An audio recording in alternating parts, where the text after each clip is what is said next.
Bismillahirrahmanirrahim. Assalamualaikum warahmatullahi wabarakatuh. Pemirsa Umat TV dimanapun berada, dimuliakan Allah Subhanahu wa Ta'ala. Alhamdulillah, ada kita pertemukan Allah Ta'ala dalam majlis Duha, dan alhamdulillah, insyaallah siang hari ini kita dipandu oleh kita dibersamai oleh pemateri kita, Ustaz Fahrizal Idris. Bismillahirrahmanirrahim. Alhamdulillahirabbil alamin wassalatu wassalamu ala nabiyyina Muhammadin wa ala alihi wa sahbihi ajma'in. Amma ba'd. Fa inna asdaqal hadithi kitabullah azza wa jalla wa khairal hadi hadi Muhammadin sallallahu alaihi wa ala alihi wasallam. Wa syarrul umuri muhdatsatuha wa kullu muhdatsatin bid'ah wa kullu bid'atin dhalalah. Amma ba'd. Pemirsa yang dimuliakan Allah Subhanahu wa taala, Allah Subhanahu wa taala mengingatkan kita semua dalam Al-Qur'an. Qala Allah Subhanahu wa taala, wal asri innal insana lafi khusr. Demi masa, kata Allah Subhanahu wa taala, sesungguhnya semua manusia dalam keadaan merugi. Ayat ini mengingatkan kita tentang nikmat waktu, nikmat masa yang Allah berikan kepada kita.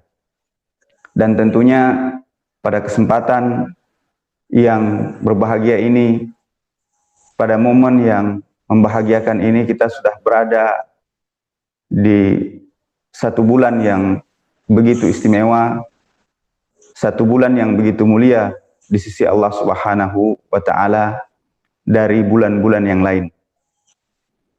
Bulan yang mana Allah Subhanahu wa taala melipat gandakan kebaikan di dalamnya dan membukakan pintu-pintu rahmat Allah Subhanahu wa taala kepada hamba-hambanya. Oleh karenanya, pemirsa yang dimuliakan Allah Subhanahu wa taala, di antara aktivitas yang paling penting kita jaga pada bulan yang mulia ini adalah melakukan ibadah puasa kepada Allah Subhanahu wa taala. Sebagaimana yang dijelaskan ulama kita, syarafuz zaman, kemuliaan waktu, hendaknya kita isi dengan ibadah yang mulia. Oleh karenanya, ibadah yang paling penting kita jaga, ibadah yang paling penting kita berbekal dan mengambil panduan yang sebaik-baiknya pada bulan Ramadan ini adalah ibadah puasa Ramadan. Karena puasa Ramadan adalah ruknun min arkanil Islam, rukun dari rukun Islam yang 5. Oleh karenanya, ketika ada yang bertanya atau timbul pertanyaan, apa yang harus saya lakukan ketika bulan Ramadan datang? Maka pemirsa yang dimuliakan Allah Subhanahu wa taala, yang mesti kita tanamkan di dalam jiwa kita, hati kita, benak kita, dan azam kita untuk melakukannya, yang pertama adalah ibadah puasa kepada Allah Subhanahu wa taala. Karena dia adalah suatu kewajiban dan dia adalah rukun dari rukun agama yang mulia ini. Setelah itu tentu kita tidak membatasi diri dengan berpuasa saja, ada ibadah-ibadah yang lain yang Allah tingkatkan, lipat gandakan pahalanya, bisa dengan ibadah qiyam Ramadan, salat malam pada bulan Ramadan, juga membaca Al-Quran dan yang sebagainya. Pada kesempatan yang berbahagia ini, pemirsa yang dimuliakan Allah Subhanahu wa taala, kami akan membahas atau saling mudarasah tentang bagaimana panduan ibadah puasa yang sesuai dengan sunnah Nabi kita Muhammad SAW. Karena sekali lagi, bulan yang mulia sudah sepantasnya diisi dengan ibadah yang mulia. Dan ibadah yang paling mulia yang harus kita lakukan pada bulan Ramadan adalah berpuasa hanya kepada atau lillahi ta'ala. Pemirsa yang dimuliakan Allah Subhanahu wa taala, jika kita kembali kepada makna harfiah dari ibadah puasa, maka kata-kata saum atau siam asal katanya dalam bahasa Arab bermakna imsak atau menahan diri, dan pengertiannya secara syariat atau secara istilah tidak akan jauh dari makna ini. Dan dalam Al-Quran dua-dua makna ini digunakan. Makna imsak atau menahan diri sebagaimana firman Allah Subhanahu wa taala dalam surat Maryam ayat ke-26.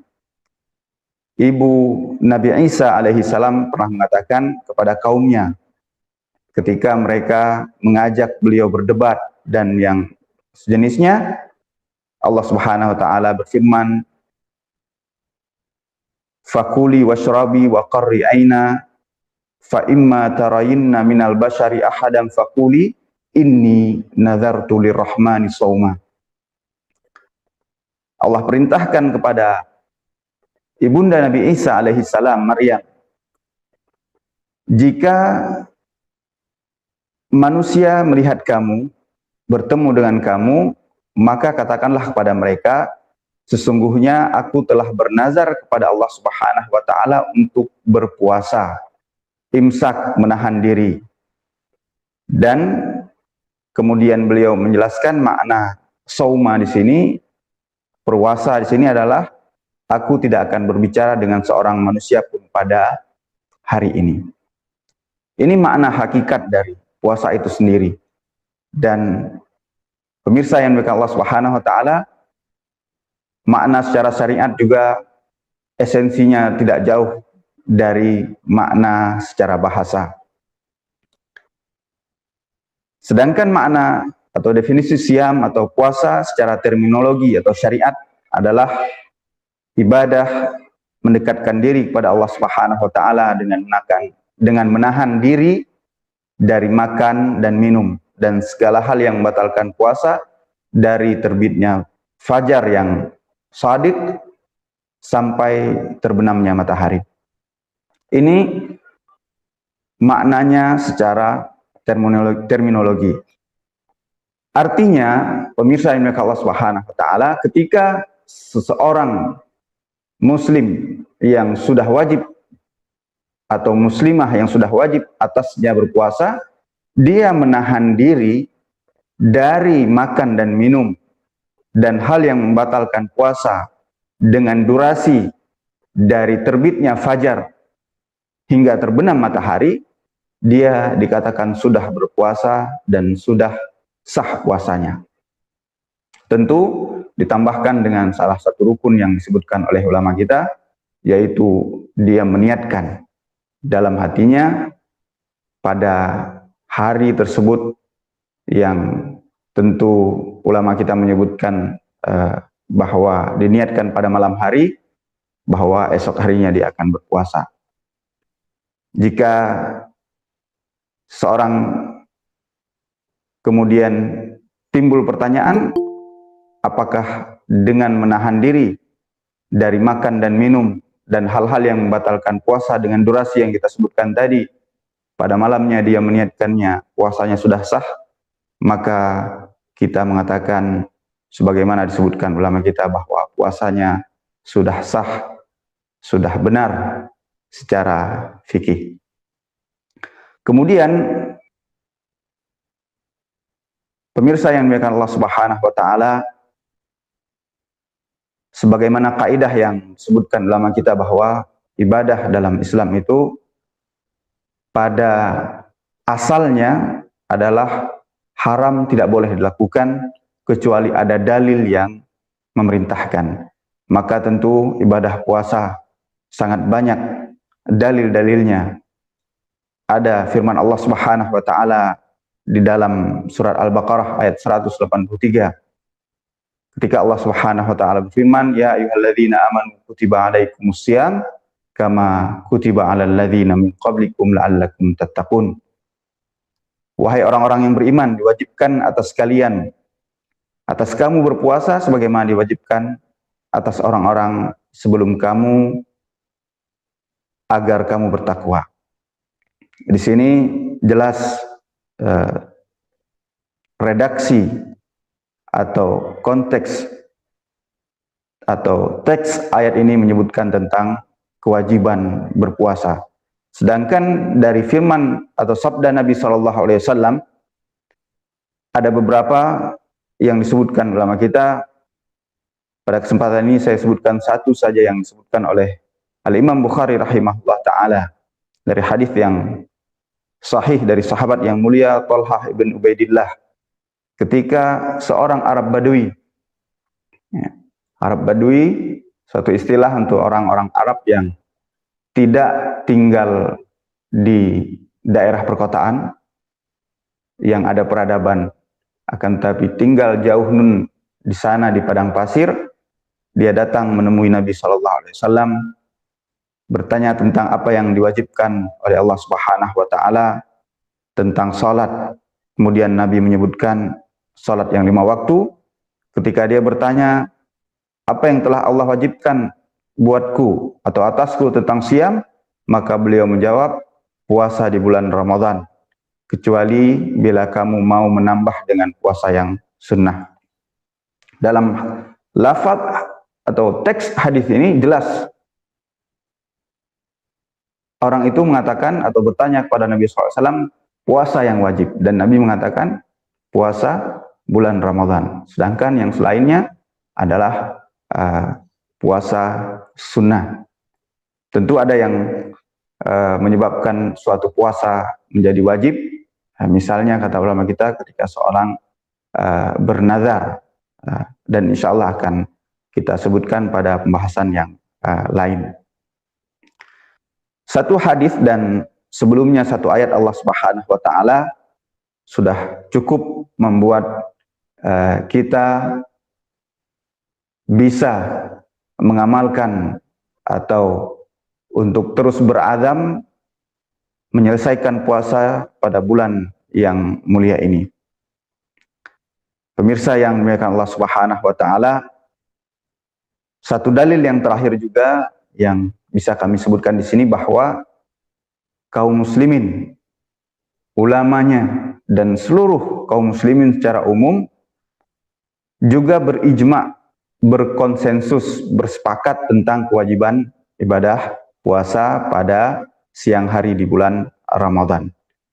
3 dalil ini adalah dengan urutannya yang disebutkan ulama kita tentang kewajiban untuk melaksanakan ibadah puasa. Kemudian kapan sebenarnya awal disyariatkan ibadah puasa? Para ulama menyebutkan puasa diwajibkan oleh Allah Subhanahu wa taala pada tahun kedua hijrah. Artinya pada periode Madinah, bukan di Mekkah. Ibadah puasa diwajibkan tahun kedua hijrah pada bulan Sya'ban. Sebagian ulama, yaitu Imam Nawawi rahimahullah ta'ala, mencatat bahwa sekurangnya atau setidaknya ada 9 kali Nabi kita Muhammad SAW berpuasa pada atau semasa hidup beliau, dari tahun kedua Hijriah hingga wafat beliau sallallahu alaihi wa ala alihi wasallam. 9 kali Nabi kita Muhammad sallallahu alaihi wasallam. Di sini ada satu momen yang harus kita kembali merenung, pemirsa yang dimuliakan Allah Subhanahu wa taala. Nabi hanya atau sempat dengan izin Allah Subhanahu wa taala cuma 9 kali puasa Ramadan. Sedangkan sebahagian daripada kita atau kebanyakan daripada kita sejak dia balik misalnya di usia 15 tahun hingga sekarang ini, kebanyakan daripada kita mungkin berpuasa lebih dari 9 kali. Maka yang menjadi perhatian dan patokan sebenarnya adalah kualitas dari puasa itu sendiri, bukan sekedar banyaknya. Tentunya kuantitas membantu dalam beberapa hal, akan tetapi pemirsa yang dimuliakan Allah Subhanahu wa taala, kita harus menggarisbawahi bahwa Nabi kita Muhammad SAW hanya 9 kali berpuasa, dan itu puasa yang begitu berkualitas yang dicontohkan oleh beliau SAW dari berbagai sisi. Tentu orang-orang hamba-hamba Allah Subhanahu wa taala yang merupakan umat Nabi Muhammad SAW yang dikaruniakan lebih dari 9 kali berpuasa Ramadan, hendaknya dia bersyukur kepada Allah Subhanahu wa taala, dan kesyukurannya tentu dibarengi dengan kualitas berpuasa yang semakin ditingkatkan dari tahun ke tahun. Pertanyaan sederhana, bagaimana meningkatkan kualitas puasa? Maka pemirsa yang dimuliakan Allah Subhanahu wa taala, agama kita agama yang dibangun di atas ilmu, ada konsepnya, ada literatur yang bisa kita kembali untuk mempelajarinya. Maka jalan pertama yang bisa kita lakukan untuk memperbaiki, meningkatkan kualitas puasa kita adalah kembali melakukan telaah terhadap ibadah yang mulia ini. Diriwayatkan Al-Imam Muhammad bin Idris Asy-Syafi'i rahimahullah ta'ala, beliau setiap menjelang Ramadan kembali membaca kitab yang beliau tulis sendiri, terkhusus dalam bab tentang asyam atau saum, tentang puasa. Beliau murajaah, mengulang kembali pelajaran yang beliau tulis sendiri dalam kitab beliau sebelum beliau memasuki bulan Ramadan. Sekali lagi, kembali mempelajari ilmu konsep dari ibadah itu sendiri adalah salah satu cara untuk meningkatkan kualitas ibadah puasa kita. Semoga Allah Subhanahu wa taala memberikan karunia-Nya kepada kita semua untuk terus bisa meningkatkan kualitas puasa kita dan menambah keberkahan dari ibadah-ibadah yang kita lakukan. Poin yang selanjutnya, misalnya Allah Subhanahu wa taala, terkait dengan keutamaan ibadah puasa itu sendiri. Sebagaimana sudah kita singgung dalam ayat yang sebelumnya, bahwa ibadah puasa ini bukan pertama sekali diwajibkan kepada umat Nabi Muhammad SAW, akan tetapi sudah pernah diwajibkan oleh Allah Subhanahu wa taala pada umat-umat sebelumnya. Sehingga ketika ibadah puasa ini dilaksanakan oleh banyak umat, itu sebenarnya sudah menunjukkan keutamaan ibadah puasa itu sendiri. Karena jika dia tidak punya keutamaan yang besar, tentu tidak dibagikan kepada semuanya. Di antara keutamaan ibadah puasa yang disebutkan ulama kita, bahwa ibadah puasa Ramadan adalah perisai dari nafsu dan maksiat yang dapat menjerumuskan manusia ke dalam api neraka Allah Subhanahu wa taala, wal iyad billah. Ini jelas disebutkan oleh Nabi kita Muhammad sallallahu alaihi wasallam di dalam hadis beliau As-siyamu junnatun. Sungguhnya puasa itu, kata Nabi SAW, adalah perisai. Dari apa? Maka orang-orang yang melaksanakan puasa, kata Nabi SAW, janganlah dia berbuat rafath,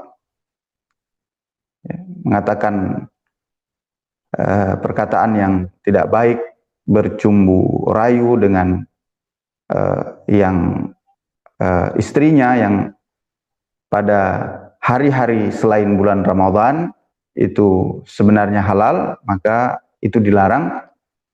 Bahkan juga dilarang untuk berbantah-bantah, banyak berteriak-teriak bahkan. Kemudian Nabi SAW melanjutkan, apabila ada orang yang mengajaknya bertengkar atau menghinanya, beliau mengatakan, maka katakanlah aku sedang berpuasa. Ini panduan Nabi kita Muhammad SAW. Kemudian Nabi melanjutkan, demi yang jiwaku berada di tangannya, sungguh, kata Nabi SAW, bau mulut orang yang berpuasa lebih harum di sisi Allah Subhanahu wa Ta'ala dari aroma minyak misk, karena dia meninggalkan makanan dan minuman, dan nafsu syahwatnya karena aku, kata Allah Subhanahu wa Ta'ala. Maka ibadah puasa milikku, kata Allah Subhanahu wa Ta'ala dalam hadis qudsi ini, dan aku sendiri yang akan membalasnya, dan satu kebaikan akan dibalas 10 kali oleh Allah Subhanahu wa Ta'ala. Hadis yang sahih diriwayatkan Al-Imam Bukhari rahimahullahu ta'ala. Ada beberapa faedah penting yang kita bisa petik dari hadis yang mulia ini, bahwa Nabi SAW mengisyaratkan bahwa puasa itu tidak sekedar menahan diri dari makan dan minum saja. Dia akan menjadi sempurna kalau dia menahan makan dan minum, kemudian tidak melakukan hubungan yang suami istri pada siang hari bulan Ramadan, dia sudah sah sebagaimana kita sebutkan pada awalnya. Tapi di sini Nabi sebutkan beberapa hal yang menjadi kesempurnaan, menjadi nilai tambah ketika seorang berpuasa, yaitu dia tidak berbantah-bantah, tidak melakukan perdebatan yang berakhir pada hal-hal yang tidak diinginkan atau tidak baik. Bahkan kalau ada yang mengajak bertengkar, Nabi mengisyaratkan untuk mengalah, untuk mengalah dengan mengatakan bahwa saya sedang berpuasa, ini bukan momennya saya bertengkar. Jadi ini level kedua yang disebutkan sebahagian ulama, diantaranya Al-Imam Abu Hamid Al-Ghazali dalam kitabnya Ihya Ulumuddin, beliau isyaratkan seperti ini. Level pertama, orang berpuasa menahan diri dari makan dan minum, tidak berhubungan suami istri, meskipun semuanya sebenarnya halal di luar puasa, pada saat puasa dia tahan, ini sudah sah puasanya. Tapi naik levelnya dengan berpuasa lidahnya dari hal yang tidak bermanfaat, berpuasa matanya, telinganya, ya, nafsunya yang ingin menang berdebat, dia menahan diri, maka ini level kedua dari berpuasa yang diisyaratkan oleh Nabi kita Muhammad SAW dalam hadis ini. Ada poin yang menarik juga yang disebutkan oleh Nabi SAW terkait dengan kalau ada yang mengajak bertengkar, maka dia sebaiknya dianjurkan oleh Nabi SAW mengatakan saya sedang berpuasa. Kalau orang itu kemudian terus mengajak dia bertengkar, berdebat, apa yang harus dia lakukan? Para ulama yang mensyarah hadis ini menyebutkan dia bisa melakukan beberapa hal, bahkan dengan hal yang sederhana. Ya, tidak mengapa saya sebutkan di sini. Misalnya orang yang mengajak dia bertengkar itu dia tahan dengan tangannya, atau dia cubit dengan cubitan gitu, bahwa mengisyaratkan dia tidak mau meladeni orang tersebut. Hal-hal yang seperti ini bisa dilakukan. Kalau dalam konteks kita hari ini, ya, apalagi dengan kondisi ada social distancing atau physical distancing hari ini, mungkin nggak ketemu dengan banyak orang. Perdebatan bisa dihindari ya dengan mematikan HP-nya misalnya. Karena kalau terus dibuka, dipantengin HP-nya, mungkin dia akan berdebat dengan orang-orang atau teman-temannya misalnya di media sosial yang dia aktif dalamnya. Jadi dimatikan, nonaktif dulu, tidak dilihat sama sekali. Ini solusi supaya tidak jatuh kepada pertengkaran. Semoga kita tidak hanya puasa dengan puasa yang awam, umum, ya, sekedar menahan diri dari tidak makan, tidak minum, ya, tidak menyalurkan syahwat, tapi kita insya Allah akan berusaha untuk naik levelnya, yaitu puasa mata, lisan, ya, telinga, ya, dari hal-hal yang tidak bermanfaat, apalagi hal-hal yang diharamkan oleh Allah Subhanahu wa Ta'ala. Kemudian ibadah puasa, pemirsa yang dimuliakan Allah Subhanahu wa Ta'ala, Nabi sebutkan dalam hadis beliau bahwa kafarah, ya, kafarah, penghapus dosa-dosa. Ya. Tidak kita pungkiri, 11 bulan berlalu ya dalam kehidupan kita, setahun ke belakang, 11 bulan yang sudah berlalu, banyak kecenderungan hati, jiwa dalam urusan duniawi. Kemudian interaksi sosial seorang muslim keseharian yang melalaikannya dari meraih kesuksesan akhirat. Itu hal yang sulit kita menghindari, apalagi dalam kondisi zaman seperti sekarang ini. Ya, kemudahan terbuka lebar, ya. Hal-hal yang sifat duniawi mudah diakses. Dulu mungkin sulit mengetahui kenikmatan apa yang ada di rumah orang lain. Orang-orang yang agnia misalnya, orang-orang kaya yang punya sesuatu yang berlebih, bahkan punya hal yang mewah, ketika alat komunikasi media sosial tidak berkembang seperti sekarang ini, sulit kita melihat, berinteraksi, mengetahui ada apa di sana. Hari ini bahkan begitu berubah kondisinya, sebahagian orang tersebut bahkan dengan sengaja menampakkan kemewahannya, ya, dijadikan program, ya, bahkan diupload misalnya jumlah angka-angka yang ada di rekeningnya misalnya. Maka hal seperti ini tentu sedikit banyak membuat kegusaran, ya, membuat orang yang menyaksikannya, ya, setidaknya secara naluri manusiawi dia ingin juga memiliki hal yang sama, ya.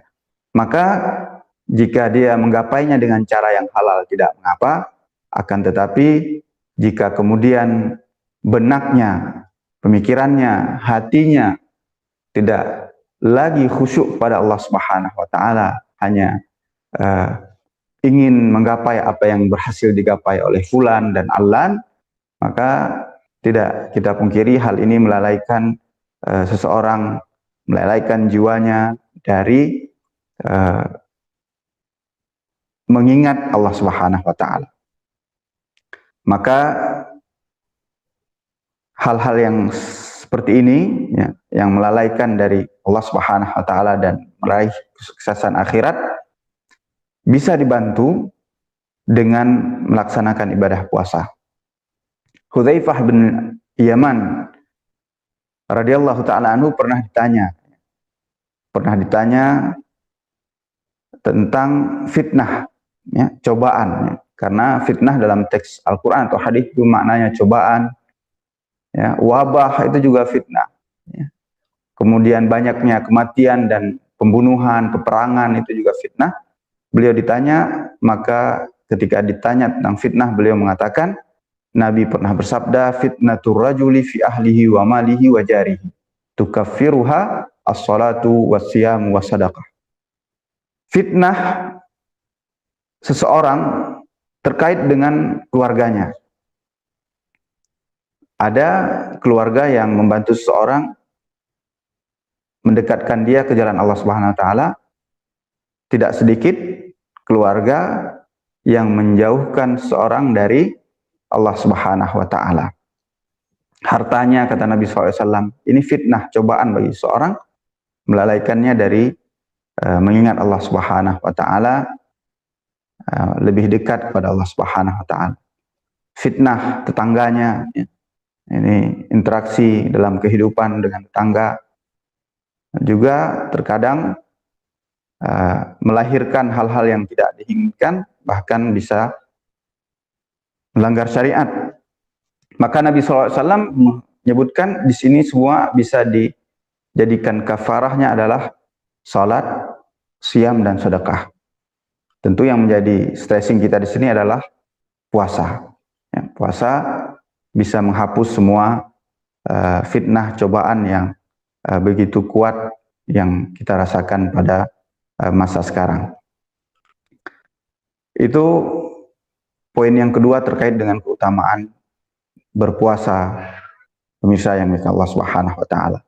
Poin yang selanjutnya, yang ketiga, bahwa berpuasa memudahkan seorang untuk masuk surga Allah Subhanahu wa taala. Kehidupan dunia sebesar apapun nikmatnya, kata ulama kita, pasti akan ditinggalkan. Itu kita yakin semuanya. Maka kita butuh tempat kembali yang kekal dan abadi, maka dia adalah surga atau jannah Allah Subhanahu wa taala. Dan di surga Allah Subhanahu wa taala, yang mana pada bulan Ramadan itu futihat abwabul jannah, pintu-pintu surga Allah mudahkan, Allah bukakan bagi hamba-hambanya. Salah satu pintu itu adalah pintu Ar-Rayyan, disebutkan oleh Nabi SAW. Beliau bersabda, dalam surga ada satu pintu yang disebut dengan Ar-Rayyan. Pada hari kiamat tidak akan ada orang yang masuk surga Allah Subhanahu wa taala melewati pintu tersebut kecuali as-shaimun, orang-orang yang berpuasa. Tidak akan ada seorang pun yang masuk melalui pintu tersebut selain mereka. Beliau kemudian bersabda, ketika hari kiamat kelak akan ditanya, mana orang-orang yang berpuasa, di mana mereka, maka mereka pun berdiri dan menghadap, dan tidak ada seorang pun yang masuk melalui pintu tersebut selain mereka. Apabila mereka telah masuk semuanya, maka pintu itu ditutup dan tidak akan ada seorang pun selain mereka yang bisa masuk melalui pintu tersebut. Pemirsa yang dimuliakan Allah Subhanahu wa taala, hanya 3 yang bisa saya sebutkan di sini. Tentu banyak keutamaan dari ibadah puasa. Yang selanjutnya, tentu ketika kita menyadari tentang keutamaan ibadah puasa, kita tidak bisa lepas juga dengan keutamaan bulan Ramadan itu sendiri. Kita sudah sebutkan tadi, yang menjadikan Ramadan, ibadah puasa Ramadan menjadi istimewa karena waktunya. Pertama, bulan Ramadan adalah bulan yang paling mulia. Kemudian di dalamnya kita mengisi dengan salah satu ibadah yang merupakan rukun Islam. Bertemu keutamaan waktu dengan keutamaan ibadah. Ini 2 hal yang diistilahkan misalnya dengan kalimat nurun ala nur. Cahaya yang kemudian ditambah lagi bersamanya cahaya yang lain. Ya. Cahaya bulan Ramadan, cahaya ibadah puasa. Jadi double. Tentu ada saudara-saudara kita yang Allah beri nikmat juga ditambahkan lagi keutamaan syaraful makan, keutamaan tempat. Ya. Misalnya tanah suci Mekah dan Madinah.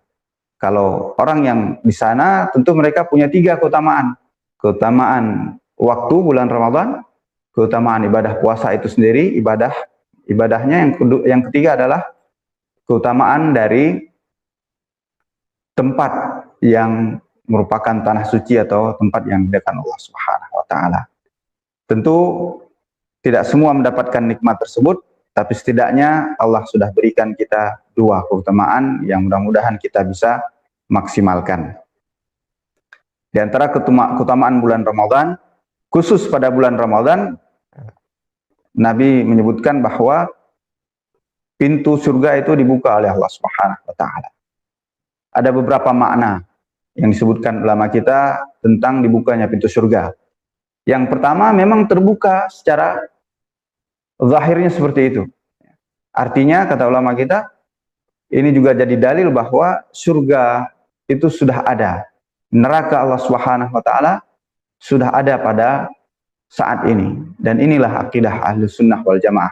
Ada kelompok di luar Ahlus Sunnah yang mengatakan tidak demikian, maka itu tidak berdasarkan dalil, karena sebagaimana kita sebutkan di sini, hadis sahih diriwayatkan Imam Bukhari rahimahullah taala nomor 1896, bahwa pintu surga Allah bukakan, maka sebenarnya surga sudah Allah siapkan dari sekarang. Itu keutamaan bulan Ramadan, dan tidak dibuka di luar bulan Ramadan. Ya, ini keutamaan bulan yang mulia ini. Kemudian di antara keutamaan bulan Ramadan juga, di mana kita sedang berpuasa pada saat ini, yaitu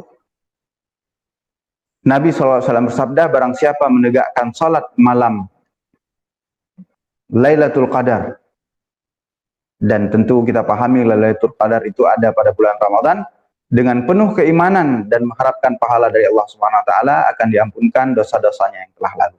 Dan barang siapa yang berpuasa pada bulan Ramadan dengan keimanan dan mengharapkan pahala dari Allah Subhanahu wa taala, maka dia akan diampuni dosa-dosanya yang telah lalu. Nomor dua, atau yang kedua, terkait dengan bulan Ramadan. Yang ketiga, secara ringkas bisa saya sebutkan di sini bahwa bulan Ramadan menjadi istimewa dan kita masih berada di dalamnya karena Allah Subhanahu wa taala turunkan Al-Qur'an pada bulan yang mulia ini. Al-Qur'an kalamullah. Dia adalah konstitusi. Dia adalah panduan hidup bagi setiap muslim di setiap waktu dan tempat. Maka ketika Allah pilih pada bulan Ramadan diturunkannya Al-Quran, maka itulah keutamaan bulan yang mulia ini. Yang bulan menjadi pilihan Allah Subhanahu wa taala. Yang selanjutnya, bahwa pada bulan Ramadan kebaikan menjadi berlipat ganda. Ya. Ini diisyaratkan dari sabda Nabi SAW ketika beliau menyebutkan fa inna umratan fi Ramadan taqdi hajjatan atau hajjatan ma'i. Sungguhnya umrah pada bulan Ramadan itu dia pahalanya seperti haji bersama kata Nabi SAW. Sebagian ulama memahami dengan ini bahwa ibadah umrah bukanlah tidak sampai derajatnya seperti haji, kan? Tapi ketika dilakukan pada bulan Ramadan, dia kemudian pahalanya seperti haji, bahkan haji bersama Nabi SAW. Ini isyarat sebagian ulama memahami bahwa bulan Ramadan itu pahala dilipat gandakan oleh Allah Subhanahu wa taala. Pemirsa yang dimuliakan Allah Subhanahu wa taala, demikian beberapa poin ringkas sebagai mukaddimah pada pertemuan yang berbahagia ini. Terkait dengan definisi sudah kita sebutkan, keutamaan puasa itu sendiri, kemudian juga keutamaan bulan Ramadan ini. Artinya ketika seorang berpuasa tapi di luar Ramadan, ya, maka itu tidak dikatakan puasa Ramadan. Ya, sebagaimana dulu pernah ada yang mengusulkan, karena ibadah haji pada bulan Dzulhijjah atau bulan haji itu desak-desakan, bagaimana kalau kita pindah saja pada bulan yang lain? Ya? Maka ini ketetapan Allah Subhanahu wa taala. Allah pilih bulan ini, itu menunjukkan itulah yang paling tepat dan yang paling baik. Artinya seandainya ada seorang, ya dia berinisiatif karena sekarang sedang musim wabah, bagaimana kalau misalnya ya, seandainya ada yang berpikir seperti itu, kita pindahkan pada bulan yang lain di luar Ramadan. Atau dalam konteks negeri-negeri Jazirah Arab. Ya. Mereka umumnya sering sekali berpuasa itu, Ramadan itu jatuh pada musim panas. Ya, supaya lebih ringan kalau kita pindah ke musim dingin. Maka ini ketetapan Allah Subhanahu wa taala, pilihan Allah Subhanahu wa taala. Maka sebagaimana banyak hal ya yang kita tetapkan ya, musim sekolah ya, kita tetapkan kalau seorang memilih sekolah kuliah di luar bulan itu tentu nggak diterima. Itu ketetapan. Maka ini ketetapan Allah Subhanahu wa taala berpuasa pada bulan Ramadan. Sebagai penutup ada hikmah ya. Hikmah yang disebutkan ulama kita tentang ibadah puasa ya. Di antaranya adalah bahwa puasa itu ya adalah ibadah yang mendekatkan diri kepada Allah Subhanahu wa taala. Kenapa? Karena pada dasarnya makan dan minum adalah hal yang lumrah. Hal yang sesuai dengan tabiat manusia, ya. Kebutuhan, ya. Bahkan orang yang akalnya tidak sehat juga masih senang makan, senang minum, ya. Karena kebutuhan dasar. Tapi ketika ada segolongan hamba-hamba Allah Subhanahu wa taala meninggalkan sesuatu yang dia pada hakikatnya dia senangi, dia cintai, ya, maka itu menunjukkan dia lebih mencintai lagi perintah Allah Subhanahu wa taala. Makan dan minum dia cintai, tapi dia tinggalkan, maka secara tidak langsung ini membuktikan bahwa Allah Subhanahu wa taala, ibadah kepada Allah Subhanahu wa taala lebih dia cintai. Karena seseorang tidak akan meninggalkan sesuatu yang dia cintai kecuali karena ada hal lain yang lebih dia cintai. Mudah-mudahan dengan ibadah puasa ini semakin mendekatkan dan menjadikan rasa cinta kita kepada Allah Subhanahu wa taala. Dan cinta di dalam Islam adalah salah satu nikmat rezeki dari Allah Subhanahu wa taala, dan pada hari kiamat kelak seseorang akan bersama dengan siapa yang dia cintai.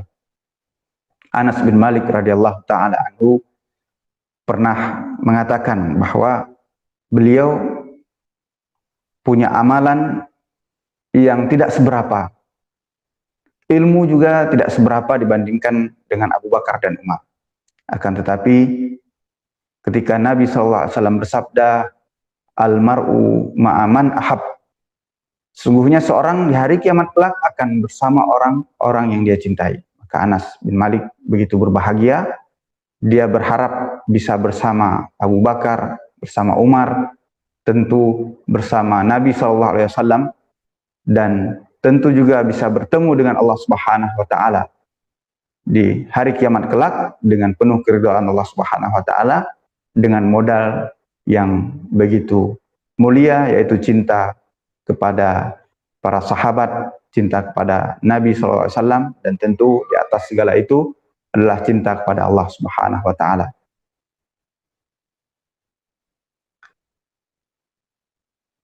Itu satu hikmah yang bisa saya sebutkan terkait dengan ibadah puasa ini. Mudah-mudahan apa yang saya sampaikan bermanfaat sebagai mukaddimah, karena pada pembahasan yang selanjutnya kita akan membahas lebih rinci terkait dengan kewajiban berpuasa tersebut, ya, syarat atau rukun-rukunnya. Kemudian kita akan insya Allah bahas tentang sunnah-sunnah yang dianjurkan dilakukan ketika melakukan ibadah puasa. Pemirsa yang dimuliakan Allah Subhanahu wa taala, sekali lagi sebagai penutup, sesungguhnya Allah menciptakan makhluknya yang kita kenal dengan sebutan waktu atau masa. Kita dibatasi dengan waktu ini, ada kuota kita yang mungkin hanya 60 tahun, ada yang 70 tahun, dan sangat sedikit dari umat Nabi Muhammad SAW dapat kuota usia masa waktu 70 tahun. Maka ketika Allah karuniakan ada bulan yang dilipat gandakan pahalanya, ada bulan yang diberkahi, ya, dibukakan pintu-pintu surga Allah Subhanahu wa taala, maka sudah sepantasnya kita berlomba-lomba untuk, ya, bertijarah, ya, berdagang dengan segenap amal salih pada bulan ini. Karena di bulan yang lain kita bisa beribadah pada Allah Subhanahu wa taala, tapi musimnya, ya, musimnya itu adalah pada bulan Ramadan ini. Demikian yang bisa saya sampaikan. Mudah-mudahan Allah Subhanahu wa taala membukakan kemudahan bagi kita untuk terus beramal dari sisa-sisa Ramadan yang ada, sebagaimana kita berharap Allah Subhanahu wa taala mengangkat wabah yang sedang merebak di seluruh penjuru dunia, terutama di negeri-negeri kaum muslimin. Mudah-mudahan Allah Subhanahu wa taala mengangkat secepatnya wabah ini dan memberikan kesehatan pada kita semua. Wassallallahu ala nabiyina Muhammad wa ala alihi wa sahbihi wa baraka wa sallam. Wa akhiru da'wana alhamdulillahi rabbil alamin. Assalamualaikum warahmatullahi wabarakatuh. Assalamualaikum warahmatullahi wabarakatuh. Ya, syukuran kepada Ustaz Fahrizal. Alhamdulillah materinya sangat bermanfaat. Sebetulnya ada beberapa pertanyaan, karena waktu sudah habis, mungkin kita akan adakan pertanyaan kepada teman yang ya. Syukuran kami ucapkan kepada Ustaz Fahrizal. Dan untuk majelis ini, Allah ya, la ilaha illa anta, wa atubu ilaik. Assalamualaikum warahmatullahi wabarakatuh.